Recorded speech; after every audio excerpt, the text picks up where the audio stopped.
The first thing I remember, when I opened my eyes, in the hospital was the quiet, mechanical rhythm of a heart, monitor somewhere near my bed, and the sharp smell of antiseptic that always seems to cling to hospital rooms.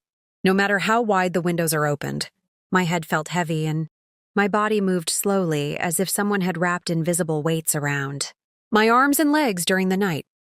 For several long seconds, I simply stared at the pale ceiling above me, trying to understand where I was and how I had ended up there, while the dull ache behind my eyes slowly turned into a clearer memory of what had happened the day before. I had collapsed in my own kitchen in my townhouse in Back Bay, Boston, sometime late in the afternoon. One moment I had been standing beside the counter pouring tea, and the next moment the room had spun so violently that the floor rose to meet me before I could even reach for the table. My neighbor Helen had found me when she stopped by to return a baking dish, and the ambulance arrived not long after that. Everything after that moment had dissolved into blurred voices, bright hospital lights, and a long stretch of darkness that seemed to swallow hours of time. But as the fog in my mind slowly cleared, that morning inside Massachusetts General Hospital, another thought began to form. With quiet expectation, my daughter Rachel would be here. That was the natural assumption any mother would make after waking in a hospital bed. I had raised Rachel by myself after my husband passed away, more than 20 years earlier, and every important moment of her life had unfolded in front of me, like chapters in a book that I had written. With my own hands, I had worked endlessly to provide her with stability, education, and opportunity, building my small bakery business into a chain of neighborhood shops across Boston so she would never know the kind of financial uncertainty that had shadowed my own early life. So when my eyes first opened that morning, I expected to see Rachel sitting beside the bed. Instead, the chair near the window was empty.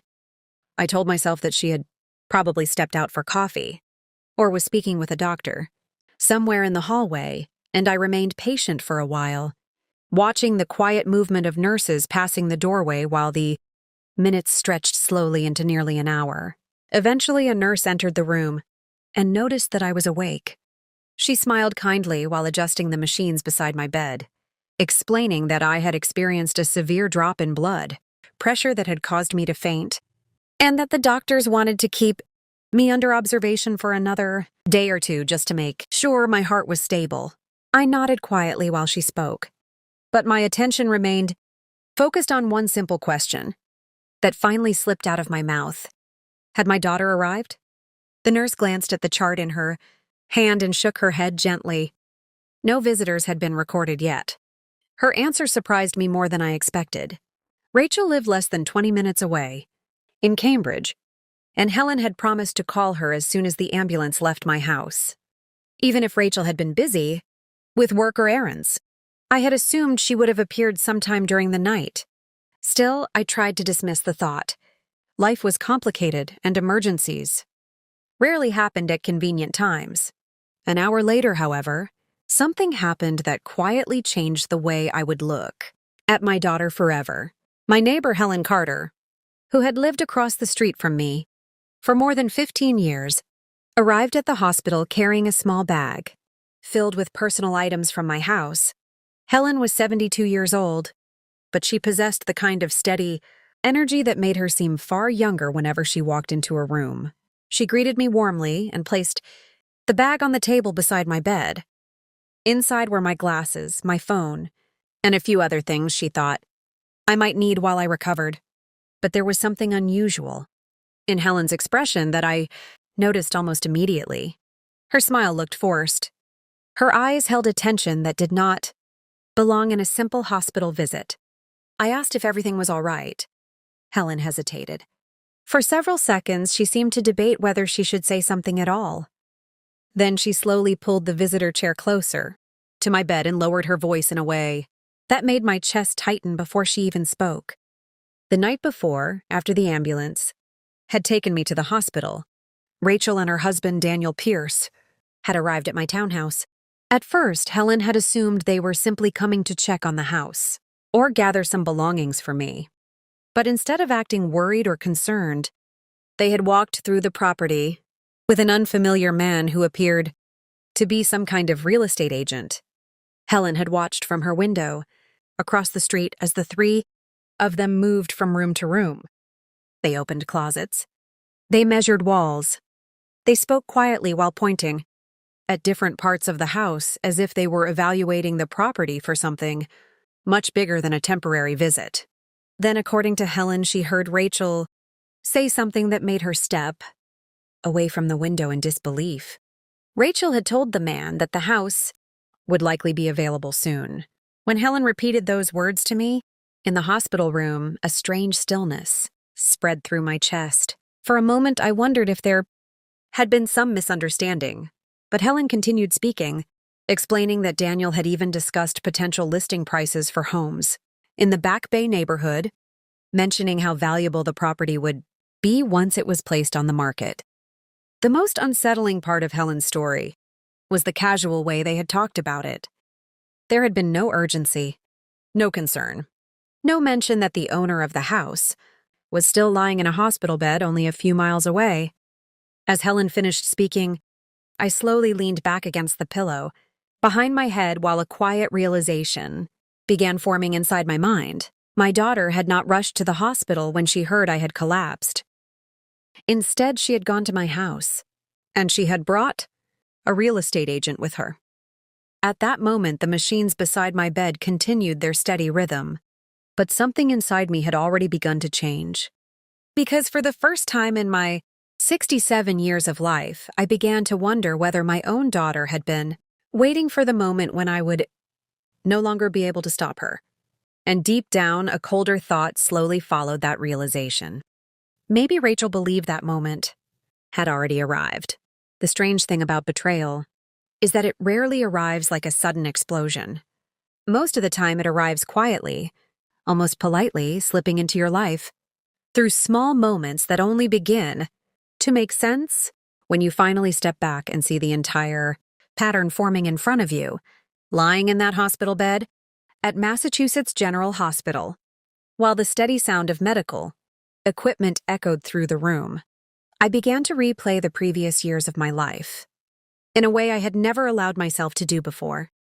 For most of Rachel's life, I had been too busy being her mother to notice the subtle changes that slowly shaped the person she had become. I had worked long hours building my small bakery business into something stable, enough to support both of us. After my husband passed away, and during those years, my entire focus had been survival and security. Every decision I made revolved around making sure Rachel would grow up in a home where she never felt the instability that had haunted my own childhood. I remembered the early mornings, when I would leave the house before sunrise to open the first bakery in Beacon Hill, while Rachel was still asleep upstairs. I remembered the long evenings when I returned home with flour still clinging to my clothes and the smell of fresh bread following me through the door. Those years had been exhausting, but they had also been filled with a quiet pride because every step forward meant Rachel's future was becoming safer. By the time she graduated from college in Boston, the business had grown into several neighborhood bakeries across the city. They were not glamorous places, but they were beloved by local communities, and the steady success of those shops had allowed me to buy the townhouse in Back Bay where I had lived. For the past 15 years, Rachel had always known that the house and the bakeries represented decades of work and sacrifice. I believed she respected that history. Now, sitting in that hospital room, I was no longer certain. The door opened later that afternoon, and Rachel finally appeared. She entered the room with the quick, confident stride that had always defined her personality.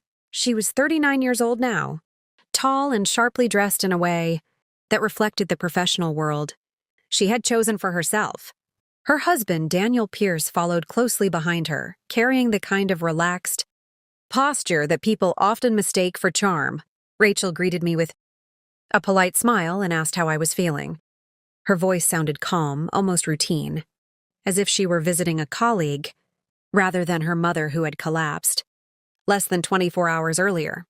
I studied her face carefully while she spoke, searching for the kind of worry that most children feel when a parent lands in a hospital bed Instead, I saw something else. Impatience, not obvious enough for someone else to notice, but clear enough for a mother who had spent decades learning how to read every small shift in her daughter's expressions. Daniel stood quietly near the window while Rachel spoke with the nurse about my condition. His eyes occasionally drifted around the room, in the distracted way of someone who would rather be somewhere else. The visit lasted less than 20 minutes. Rachel explained that she and Daniel had several responsibilities waiting for them back in Cambridge and that they would check on me again later in the week. Before leaving, she reminded me not to worry about anything at home because she had already taken care of a few things. That phrase stayed in my mind long after they walked out of the room. A few things. The words echoed in the silence while the hospital hallway slowly returned to its usual quiet rhythm. Late that evening, my neighbor Helen returned for another visit. She brought fresh clothes and some documents from my house that she thought might be important while I remained in the hospital. While she unpacked the small bag beside my bed, she mentioned something that deepened the uneasy feeling already forming inside me. Earlier that afternoon, Rachel and Daniel had returned to the townhouse again. This time they had spent more than 2 hours inside the house with the same real estate agent Helen had seen the previous night. According to Helen, they had even allowed the man to take photographs of several rooms. That detail removed the last pieces of doubt from my mind. Photographs meant preparation. Preparation meant intention. Rachel and Daniel were not simply discussing possibilities. They were moving forward with a plan. After Helen left the hospital that night, I picked up my phone and made a call to someone who had been quietly protecting my interests for nearly 20 years. Andrew Callahan, my attorney in downtown Boston, answered after the second ring. Andrew had handled every legal matter related to my businesses and properties since the early days when my first bakery began turning a steady profit. Over time, he had become one of the few people who understood the complete structure of everything I owned. I explained the situation calmly. Andrew listened without interrupting. When I finished describing what Helen had witnessed at the house, he paused for several seconds before speaking in the measured tone that had always made him such a reliable advisor. He reminded me of something I had almost forgotten. Nearly 8 years earlier, during a routine review of my business assets, Andrew had recommended placing the bakeries and the townhouse into a protected ownership structure designed to prevent unauthorized transfers of property. At the time, I had agreed simply because it seemed like a sensible precaution for someone running multiple businesses. Now that precaution suddenly became very important. Andrew explained that no sale of the house could occur without my direct authorization. The legal structure surrounding the property made it impossible for anyone else to transfer ownership, regardless of what documents they attempted to sign.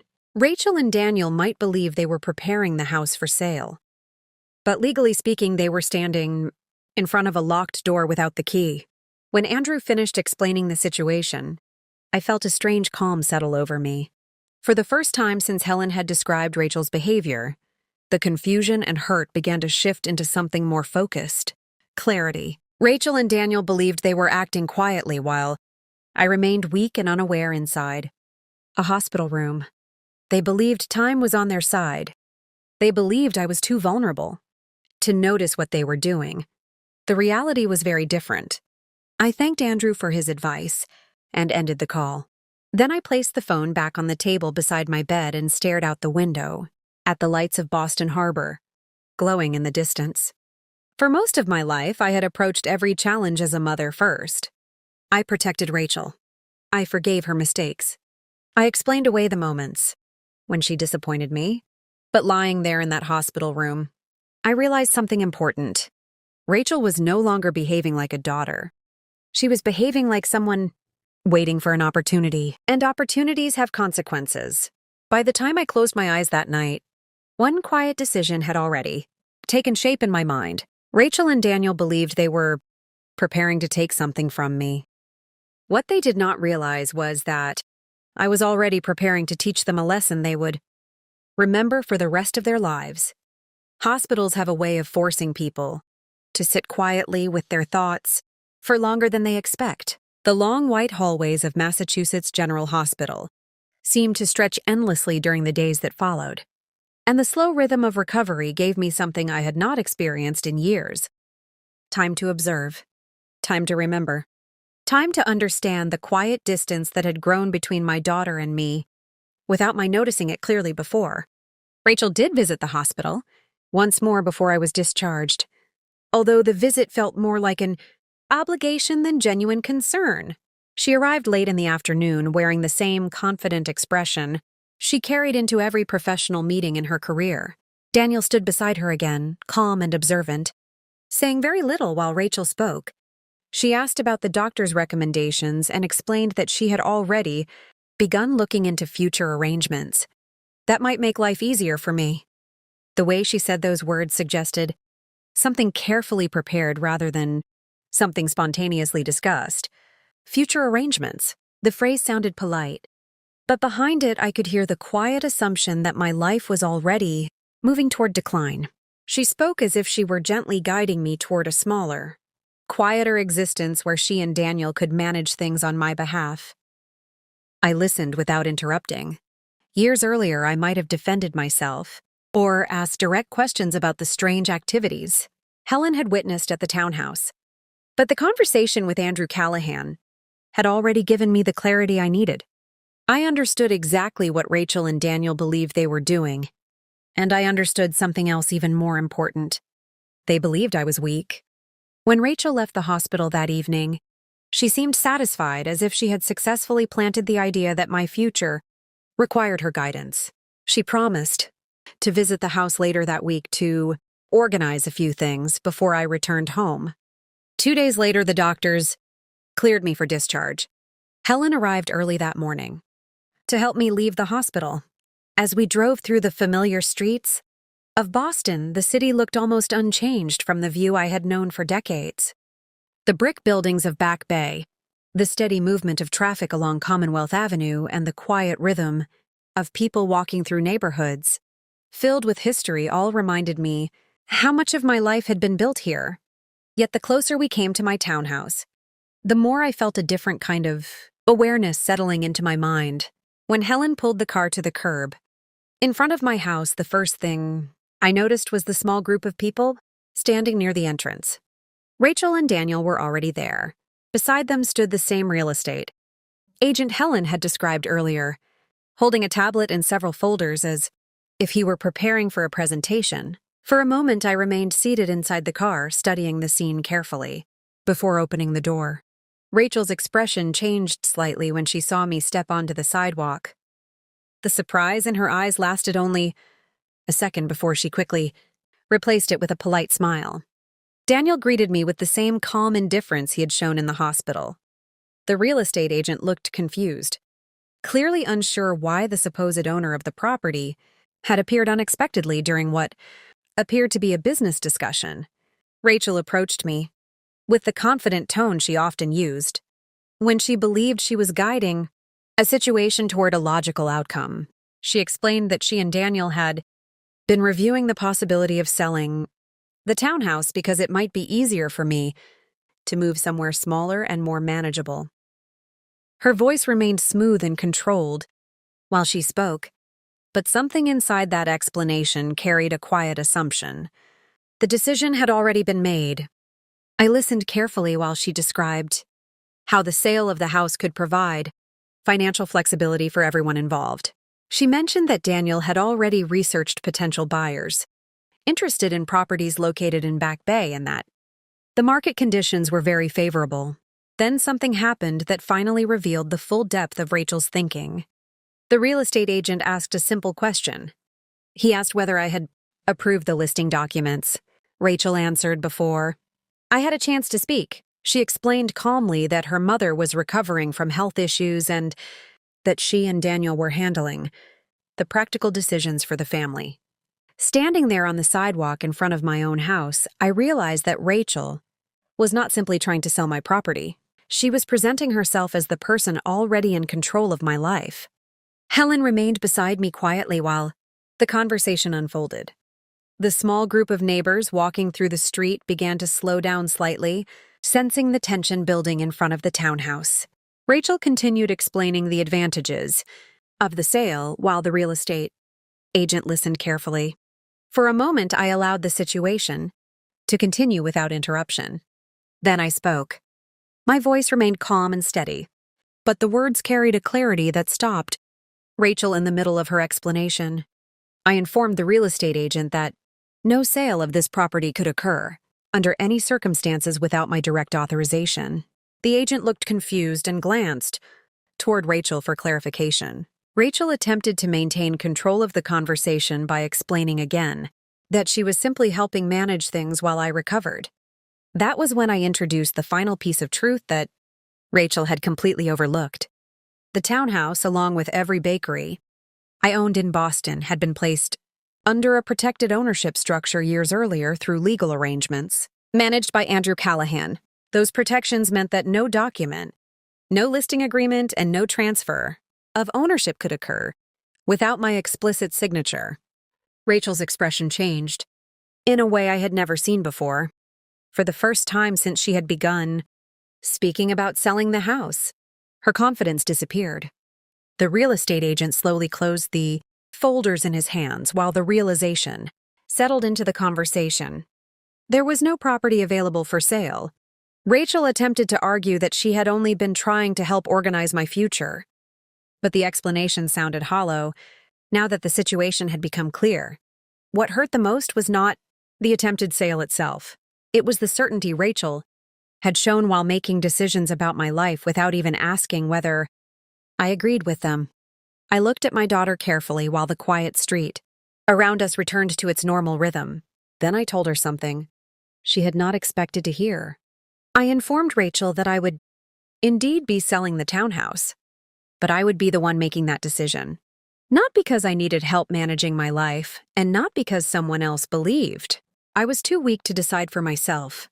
I would sell it because I had finally realized that the house no longer represented the family life I once believed existed inside its walls. Within 2 months, the property was sold under my direction. The bakeries remained under my control, but I chose to step back from daily operations and allow the managers who had helped build those businesses to continue running them. With the proceeds from the sale, I purchased a quiet home along the coast in Cape Cod, a place where the ocean air carried none of the complicated memories that had begun to fill the streets of Boston. Rachel attempted to contact me several times after the sale was finalized. I listened politely during our last conversation, but something fundamental between us had already changed. The lesson she needed to learn had nothing to do with money or property. It had everything to do with respect. Standing on the porch of my new home months later while the waves rolled gently across the shoreline, I finally felt a kind of peace that had been missing from my life for years. Sometimes people believe that age makes a person weaker. What they forget is that age also teaches clarity.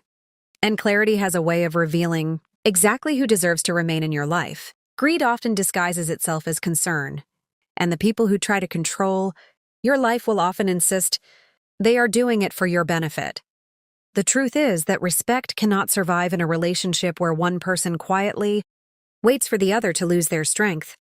If someone in your family began making decisions about your life without asking you first, would you forgive them or would you walk away and protect your independence?